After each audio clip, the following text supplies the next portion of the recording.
I'm Jen Taylor Skinner, and this is The Electorate.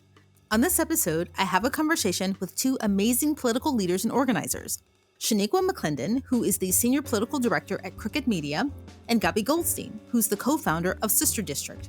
Both Gaby and Shaniqua have recently joined forces for a new series called the State Power Series. And that's a series of events which feature conversations with political and legal experts, historians, elected officials, and activists. And in that series, I talk about the power that's available when we win elections at the state level. But this conversation was especially powerful for me because I don't think I've had a more nuanced conversation about voter engagement. Lastly, we make a lot of references to op-eds, events, and websites in this episode, and I've included links to all of those in today's show notes. So without further ado, here is my conversation with Gaby Goldstein and Shaniqua McClendon. Shaniqua, Gaby, welcome. Thank you for having us. So you two joined forces recently to lead a series of events called the State Power Series, right? And I think there are 3 upcoming virtual events. Can you tell me more about the series, what its purpose is, who your audience is? Sure. Thank you so much, Jen, for having us. So the premise of this series, the State Power Series, is that it's time for all of us as progressives to learn more about the power of states. And I think that the public is really coming awake to this notion that states are extremely important, and there's general interest in learning more about how progressives can harness the power of states and challenge our thinking about states and get excited about building progressive power at this level of government. And so we're having a series of conversations between Sister District and Vote Save America and Crooked Media. I'm so glad to have Shaniqua here, my fellow co-moderator of the series. We're convening these discussions to talk about the ways that states are so important, from everything from abortion rights to climate change, right? Gun safety legislation, you name it. The most critical and frankly life-altering policies are increasingly coming not from our stagnant, stalemated federal government, but from often overlooked state levels of power, especially state legislatures. Yeah, and I would just add anyone who ever will talk to me, I always go back to 2010. 2010 was just such a consequential election. Republicans literally swept state houses, and that's literally what we're feeling the effects of still. And for whatever reason, Democrats get really focused on federal elections, and Republicans being able to sweep in, take a bunch of state legislatures has allowed them to, specifically in 2010, a census year, not only, go crazy, but they've been able to suppress the vote and redraw districts in a way that even when there are enough progressives and Democrats voting for Democrats, it's not having the outcomes we want to see. In a state like North Carolina, which is where I'm from, the state is about evenly split, and Republicans still have an outsized influence in the state. 2010 is also a really central year to my career in politics. It's when I started working in politics, but I basically started in August of 2010.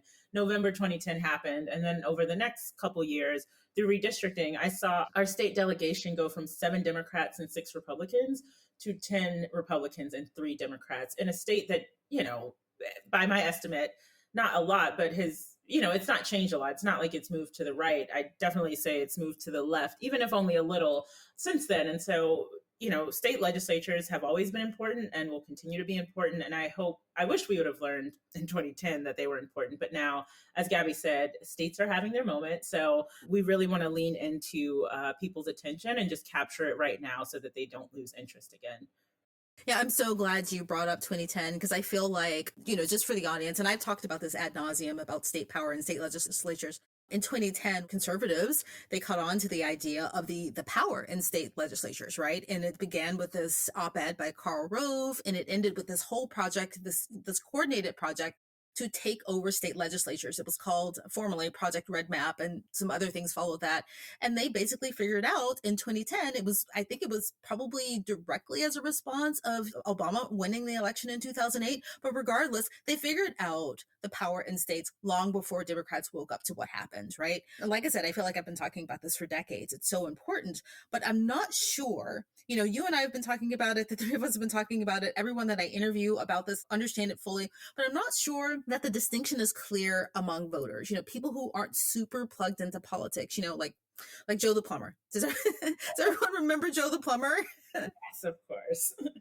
So what are the specific elections that fall under this umbrella? What do we want people to pay attention to versus what they typically pay attention to, like these sexy elections, like the presidential election? What should they actually pay attention to? Yeah, I mean, thank you for bringing up Project Red Map. For folks who haven't read it, I couldn't recommend Dave Daley's book more highly. It's called Ratf, and it goes into real detail about what happened in the 2010 redistricting cycle and the ways in which the Republicans and their conservative allies were able to um, basically gerrymander their way into power. And we're seeing the reverberations of that still in this new round of redistricting as well. I love to talk about Wisconsin. I love Wisconsin. Amazing place, full of amazing Democrats, right? Lots of Dems there. But, what has happened in their legislature and the gerrymandering that Republicans have done in 2018, just as an example, Democrats running for the state assembly received 54% of the votes, right? More than half of the votes, right? 54%. They only won 36% of the seats in the legislature. So that shows you the remarkable reach of gerrymandering and how gerrymandering can pack Democrats into a tiny amount of districts so that you statewide can, these candidates can get 54% of the votes, but only 36% of the seats. So that has reverberations for everything that we care about. I mean, so going back to your question, Jen, of, what should people be paying attention to? Literally everything that progressives care about happens at the state level and is increasingly happening at the state level instead of at the federal level. And we talked about a few things at the top, right? Abortion, with the Supreme Court now having a conservative supermajority, being able to fulfill their 100-year vision of narrowing federal civil rights protections and enlarging state power. We're really seeing that. The Dobbs decision is one example, right? Reverting power over legal access to abortion back to states. But I think another Supreme Court case that happened that came down this term that folks may be less familiar with is the EPA case, West Virginia versus EPA. And the Supreme Court there essentially said that the EPA, the federal agency, does not have the authority to really tackle climate change and greenhouse gas emissions. And really, it has to, this is going to fall to the states. Climate change itself is now, really back on the state plate, as opposed to a set of issues that the federal government can tackle. So, these are just some examples of places where state power is really what will drive the policies and the outcomes that we all care about as progressives. I think that one of the reasons why, and this is something we explore in the series, one of the reasons why progressives and Democrats have, as Shaniqua mentioned, had this overemphasis on federal solutions, federal litigation, federal elections, this way overemphasis on the federal level, is because progressives don't have a real deep emotional connection to the idea of state power. And for a lot of good reasons historically, right? We think of state power as connected to Jim Crow and the recalcitrance of the Confederate States during Reconstruction and all of this sort of terrible uses of state power. But Heather Gerken, who's one of my favorite federalism scholars, she's the dean of the Yale Law School. She has often said that federalism as a concept is politically neutral, right? Like, it doesn't have a partisan valence. It's just that one political party has used federalism as a political tool, and that's the Republican Party. So I think that we collectively need to have these conversations as progressives, as Democrats, to start building a positive narrative about state power and to sort of backfill this hole in our imagination that we collectively have around state power and celebrate what great states are doing and great policies and outcomes that we see in particularly our blue states, so that we can diversify our energy, our money, our time away from just focusing on federal solutions and including states and state power in our vision of like why things are better when Democrats are in office. Yeah, and I'd say, I know it's easier for people to kind of digest the federal races. There's fewer of them, state legislature races and just state level races in general. There are a ton of them, and they don't only happen in even years. There's elections down the ballot in odd years. But I think in addition to people understanding the power of these elected offices is also understanding the power they have to affect who's in these elected offices. It is feasible to get enough volunteers to, hit almost every door in a district at the state level for like a state house district in certain states. And you can talk to more voters, you can have deeper conversations, you can talk about the specific issues that are impacting them a bit more directly than some of the really broad issues that are going through our federal government. And quite frankly, if people paid as much attention and put as much energy, both, from volunteering to contributions, they could have an outsized impact on these races that are further down the ballot. I never published this actually, but I wrote something a while back about why people should invest more in state legislature races, and in doing research around that, the cost it takes to, you know, money won't explicitly determine who's going to win the election, but the money it takes to run a legislative race, a state legislative race, is so much less than a House district, definitely a Senate race, and definitely, getting someone into the White House. And so as individuals, we have a lot more power to impact the outcomes at the state level than we do at the national level. That's not to say we shouldn't care about national, but as we've seen with Republicans, when you really invest at the state level, there's a documentary called Slaying the Dragon or Slay the Dragon. It's about gerrymandering, but the creator of Project Red Map is actually in the documentary, and he talks about how cheap it was to literally flip all these legislatures. And this, that investment has, had a return on investment 10 times over, because not only did they get those legislatures, now we see in the US House the impact of gerrymandering that's come through these state legislatures. And we've seen in the Senate the impact of voter suppression at the state level and how it's dictated who's been able to be elected to the Senate. So I think people also understanding that they have outsized power further down the ballot that can reverberate up, instead of thinking it has to go the other way around. Right. And, just saying all of that, I'm glad you mentioned money, and I'll get to that in a second, Shaniqua, but you have to acknowledge the fact that it was really smart, right? It was just, it was evil, but it was pretty smart, because you're right. The return on investment has been vast. I think there was an interview, maybe it was Karl Rove or someone else, saying that they had no idea that they would gain so much from this little project. Yeah. Back to money, these are the federal level races are very sexy races, right? You can't deny that. Everyone, during the presidential primary of 2020, they got behind their favorite candidate. People love the kind of horse race politics that you see at the federal level, and I'm not really sure how, and Gaby, you touched on this, how you get someone emotionally invested in like a state attorney general race, or something like that.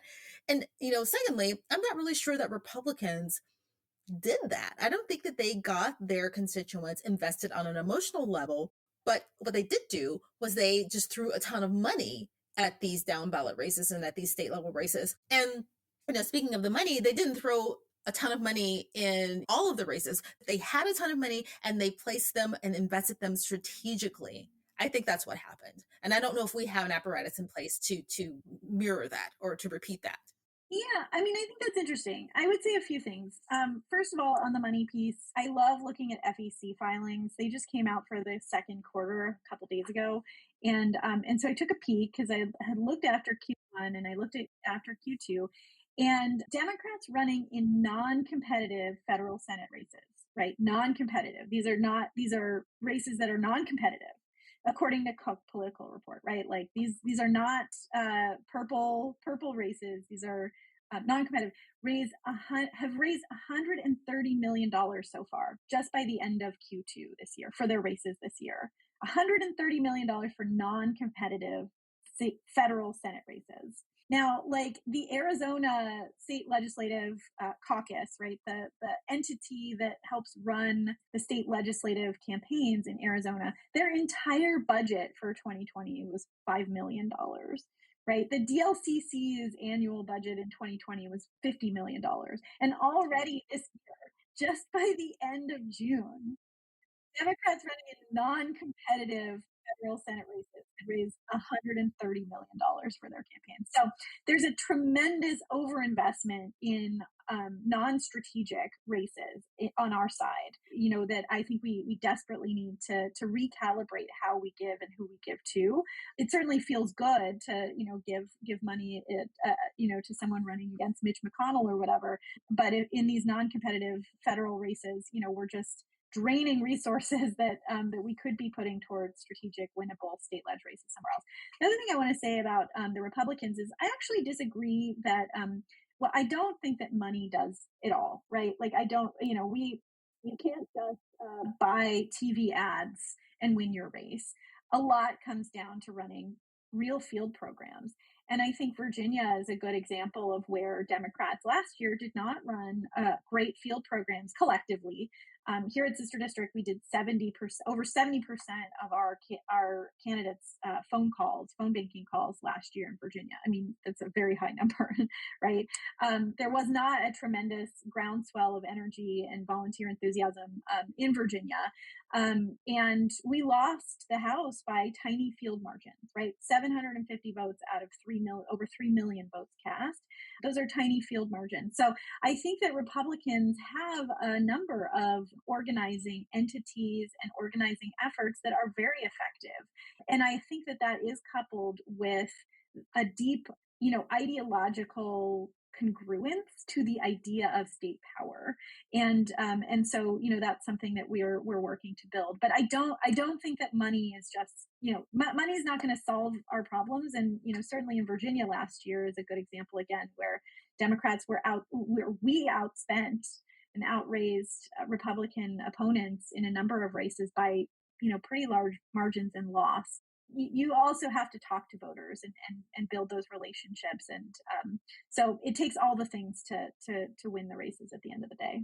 I think you're absolutely right. I think it isn't only money. And you can find like lots of examples to show that sometimes when a politician outraises another politician, often they win. So it isn't only that rather. And I think that the Dobbs decision, right, the decision that came down, how long has it been? Like a month or a couple of months? Which subsequently overturned Roe v. Wade. I think that kind of supercharged this idea that we need to recognize what can be accomplished on the state level. Because, we saw a lot of blue states respond to that pretty swiftly. They tried to increase access to abortion and reproductive health care on the state level. But I think one of the things I really want to drive home, because we see lots of examples of what blue states can do in response to things like this.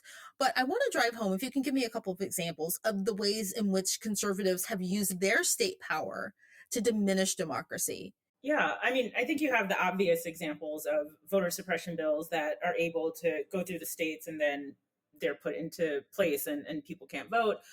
With the Dobbs decision, seeing how immediately states who had trigger laws immediately went back to a world before Roe. And in other states where they just have some of the craziest people elected, immediately started working on bills to, to restrict access even greater or point blank in those states. And actually thinking back to the Shelby v. Holder decision, it's kind of what we saw there too. The minute a federal protection is moved, the states who want to take rights away from people, they immediately start doing it. But specifically within that is leveraging the courts. I think that's something that a lot of people kind of, I don't want to say don't pay attention to, but don't understand that is also a political tool that conservatives have exploited and exploited successfully.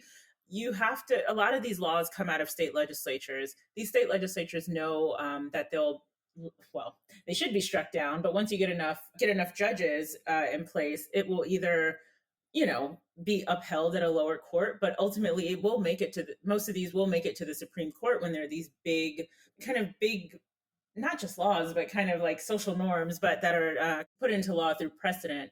They know that if they can get it up to the Supreme Court and the Supreme Court strikes it down, then that just creates, I don't want to say insurmountable, but a very uphill battle for people who oppose the things that they've done. And so again, looking back at how we got here, it's literally through the state legislatures. You had 2010, you had a lot of these folks get elected, then they gerrymandered the maps and made it hard for the votes of people who want to see progress to count as much as those who don't. Then that started to impact who was in our federal government, in the House and in the Senate, and quite frankly, also in the White House.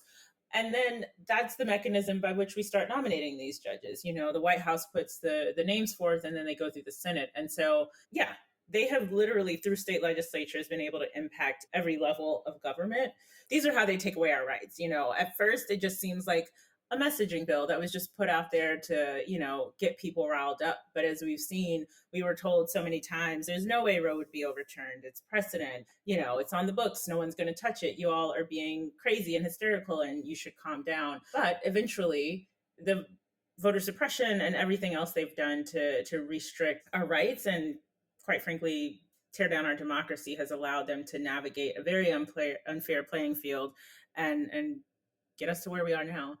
Yeah, I'm so glad you mentioned Shelby v. Holder, because you're reading my mind. That's exactly what I was thinking when we talked about how, things work their way up from the state level all the way up to the Supreme Court. And for people who are listening who aren't familiar with Shelby v. Holder, that was a Supreme Court case, I think it was in 2013, that effectively gutted the Voting Rights Act, right? And that is something that worked its way up from the states. And like, now look at us, voter suppression is just rampant. So it's really important to understand how that works. And, once something makes its way up to the Supreme Court with this supermajority that conservatives have, you're right. It's really hard to turn back the clock and, turn things around. I hope we have a really good outcome for the midterms, but countering what they've already done with their state legislative power, I really worry how long we're going to have to live with this kind of really reduced level of democracy, especially around reproductive justice. I completely agree with everything you both are saying. I think that Trump appointed between 1/3 and 1/4, depending on how you count it, of all the federal judges in this country, just in those 4 years. And there were already a ton of conservative judges even before he got into office. And it is a very, very long-term goal of conservative jurisprudence to narrow federal civil rights protections and return power to states. And so, that is that now we are seeing the culmination of a very long project in jurisprudence. And so, it has this effect of, I think, which is coupled with other factors of really enlarging state power and really creating the situation where states are growing in power. And yes, there are these tons of regressive policies that Republican controlled legislatures have passed. I think it's also really, really important for us to remember what we're fighting for as well.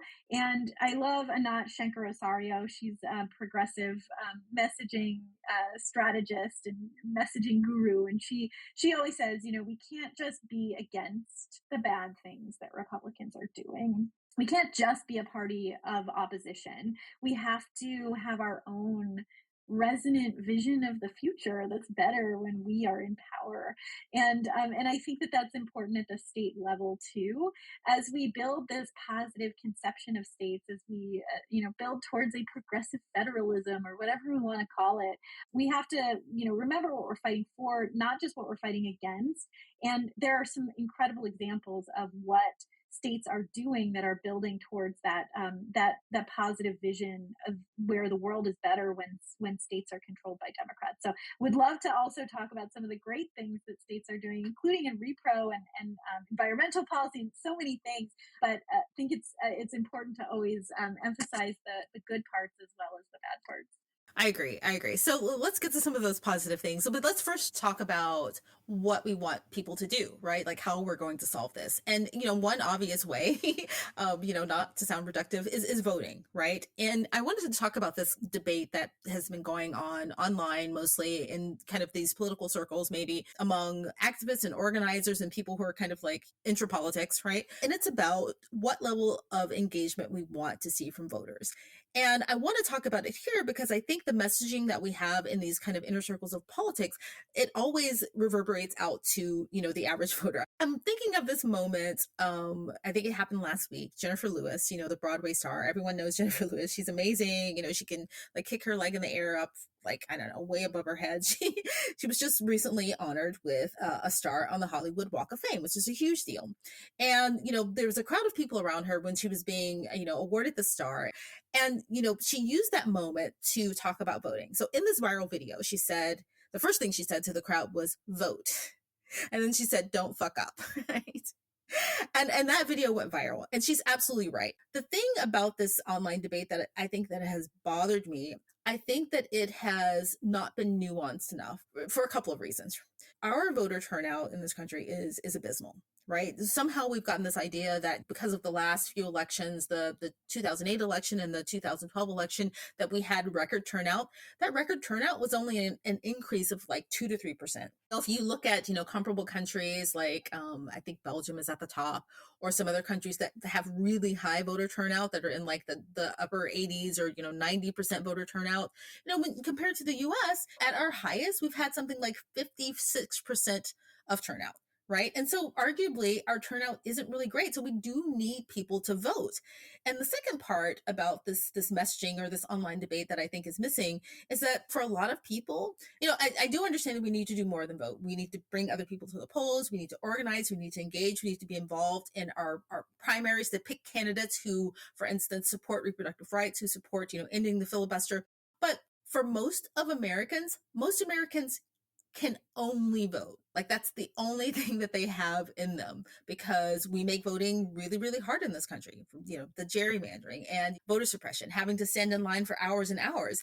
And so I don't want to diminish participating in democracy with just a vote, because I think that has just as much value as people who are privileged enough to have time to do other things, right? Absolutely. And the last thing you just said about people who are privileged enough to have time to do other things, unfortunately, those are a lot of the people who are not doing things. I always hear, why do I need to vote? No one's doing anything for me.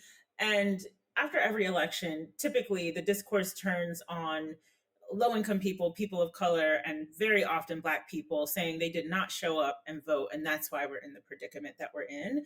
But if you look at who's voting to put these bad actors in place, no one ever, holds that mirror up. I think we had some of that be part of the conversation in 2016 when Trump was elected, looking at the percentage of white women who supported Trump and continue to support Republicans who most recently, took away the right to abortion. And I think I actually don't know how you mobilize privileged people. That's not kind of my background, but I think that if there was some honesty about the amount of power that those folks have to invest in grassroots organizations, to spend some time making calls, to show up to their elected leaders and hold them accountable, like those are the extra things that have to happen that I don't think we should continue to put on the backs of low income and Black and brown people, because that is actually who's doing all that work. And it takes so much energy, and they're just trying to live their lives where they are making, minimum wage or just any wage that's not livable, housing insecure, food insecure, dealing with all of kind of the ills of America, and then expected to, carry America to this bigger, brighter future that no one's providing for them. So, people with privilege need to actually be stepping up more. And something I've been reflecting on a lot lately, and I've been thinking about this literally since January, and I promise this all comes together since in January we commemorate MLK's birthday with a day of service. And I think that voting for people who have the means to do more, the same as like a day of service for the people who have means to do more, is them saying, okay, well, I've done what I need to do, when there are ways that we can actually live our lives that actually improve outcomes for others. So I'm thinking about a lot of the liberals who have a lot of money and don't like a lot of the social policy they're seeing now, but are really happy with their tax cuts. You can't only have tax cuts. Those tax cuts come with people who also want to take away a lot of your rights. And so being okay with higher taxes, supporting candidates who are going to seek out a more just society that may take a little bit from you, but make sure everyone else is in a better place. So I think that's really important. But to voting and not diminishing it, but understanding that it is really hard. We have to make it easier. And I know that part's not easy.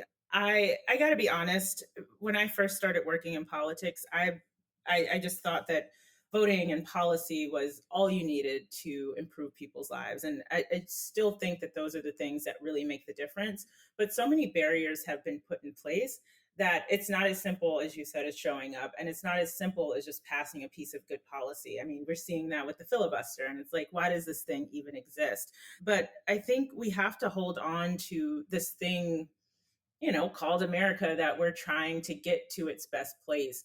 That is at this point the only thing that keeps me going, knowing that like everyone deserves to have better. And, I grew up poor, and I am really fortunate and grateful to be in the position that I am in now, but it didn't come without people sacrificing a lot for me to get here.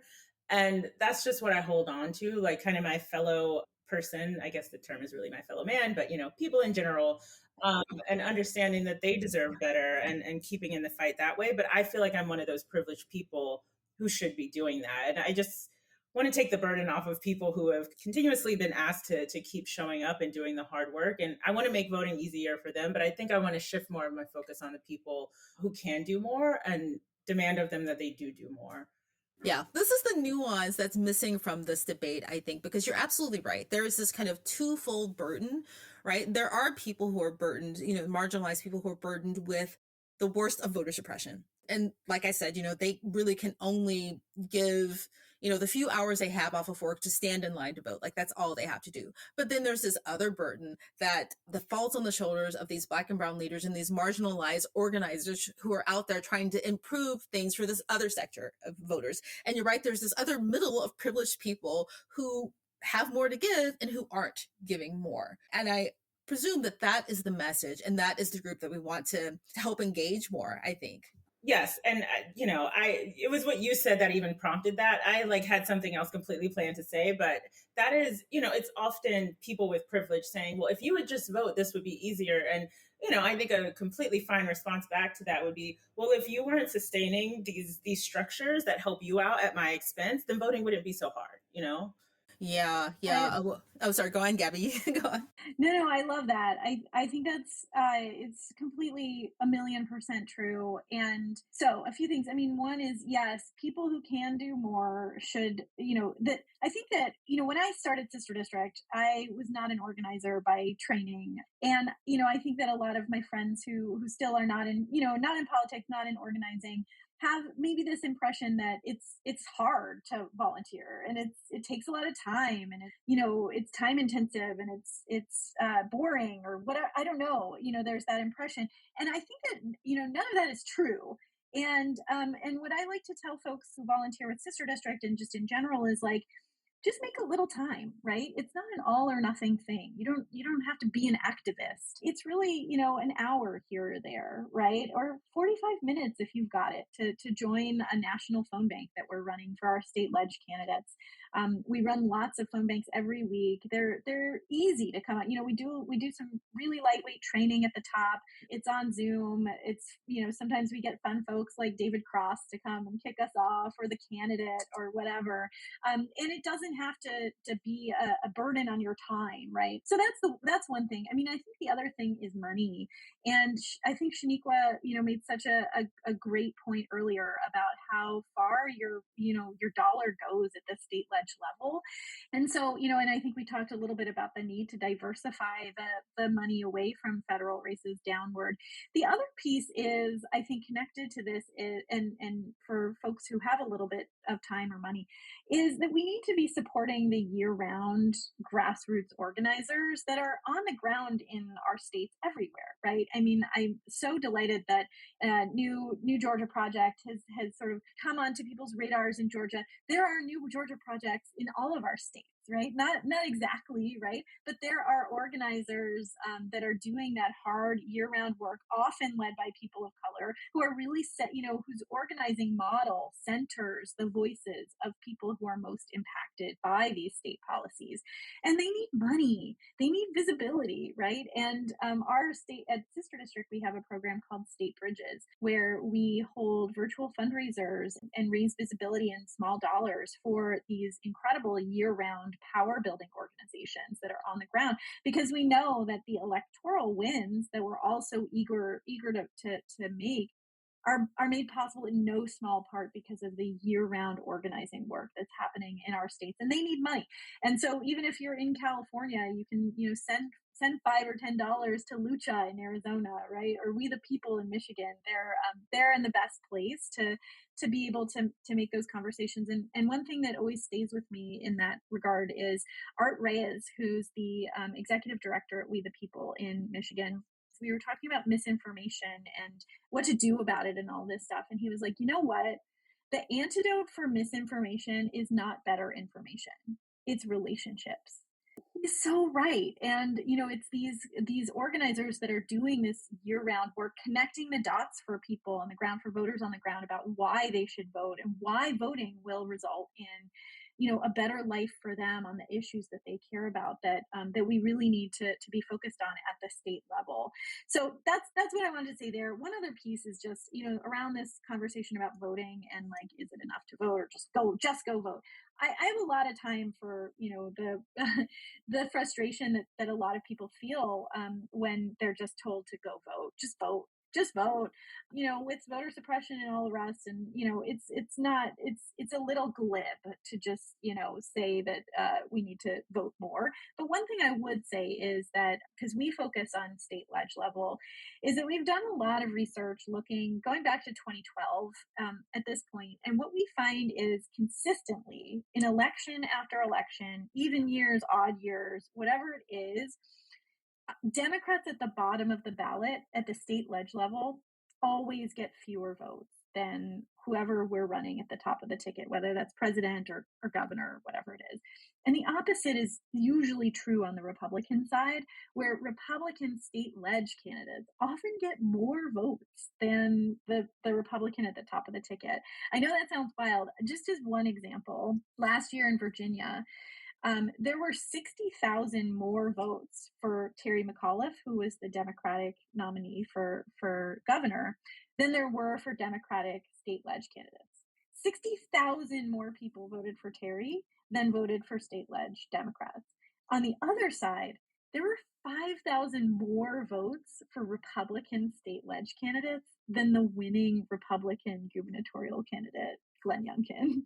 So, and just to put that in perspective, like, we lost the House in Virginia by 750 votes. So if just 750 of the people who had voted, of the 60,000 people who voted for Terry, had voted all the way down the ballot, we would have held on to the House in Virginia. And we see that year after year. And so I think that, one nuanced approach to like this, issue of like, just go vote.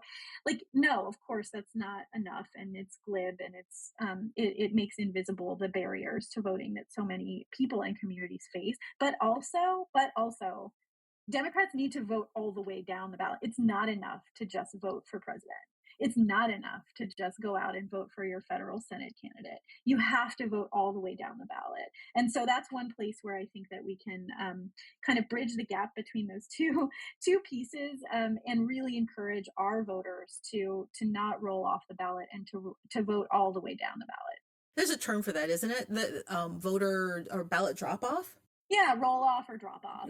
Roll off? Okay. And I think that's something that we need to make a household term. So when a person gets their ballot here in Washington State, they mail the ballots to you. But, when a person sees the ballot, to have that word kind of like circulating in their head that like, okay, I need to go all the way down the ballot. And, I hope that's a big part of the messaging. And one last thing I'll say on this whole conversation around like voter engagement, and I'm glad you both have said what you've said. And Shaniqua, I think you kind of hinted at this, that it's, both classist and racist, I think, to frame the issues we have around voting and the lack of voting and, turnout as an issue of voter apathy, because it's not voter apathy, right? Voting in this country is deliberately made harder. It's made harder for people to participate in democracy. So I just want to make that clear that, I do understand that we have a lot of work to do in terms of voter turnout, but it's not the fault of the voter themselves. It's not the constituency's fault. So, what should people do? How can we turn this around? What do you hope people will gain from your State Power series? What states and races should we be focused on? Yeah, people should come to our State Power series. The next one is August 30th, and we will be focused on talking about election subversion. We just finished a series of hearings that the Select Committee has been doing, just trying to figure out what's going on with what happened on January 6th. And as we're having these conversations, we're really trying to focus on how state level races, state level positions really factor into a lot of the big things we're seeing. A lot of things that I think we all attribute, not all, but a lot of us attribute to, the federal government, and thinking that's the only place where good and bad things happen. But as we've said so many times before, a lot of this stuff starts in the states, it's initiated by the states, and then the federal government is just kind of seen in the aftermath of it. So definitely that. But then I would also encourage folks to join Vote Save America's Midterm Madness program. You can get to it at votesaveamerica.com/midterms.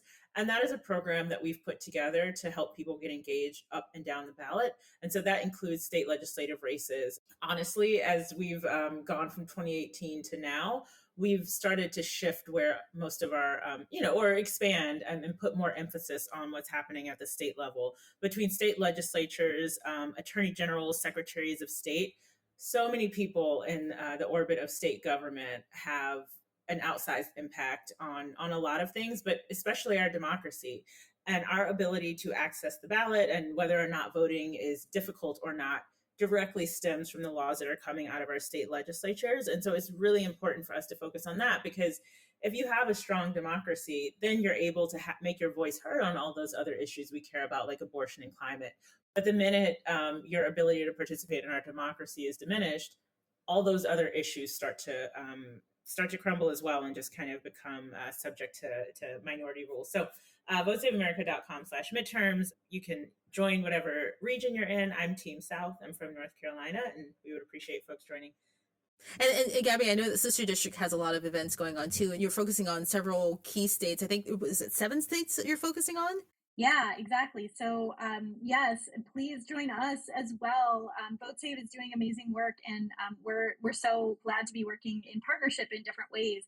If folks go to sisterdistrict.com and sign up, you will be routed to your closest Sister District team. We have about 150 active teams across the country, and each year we sister each of our teams to a couple of state ledge races for field and fundraising support over the entire cycle. So I live here in Berkeley, California, and this year my local team is supporting a couple of candidates in Arizona. But I just moved from Washington, D.C., where our local Sister District team is supporting candidates in Pennsylvania. So it's we run weekly phone banks.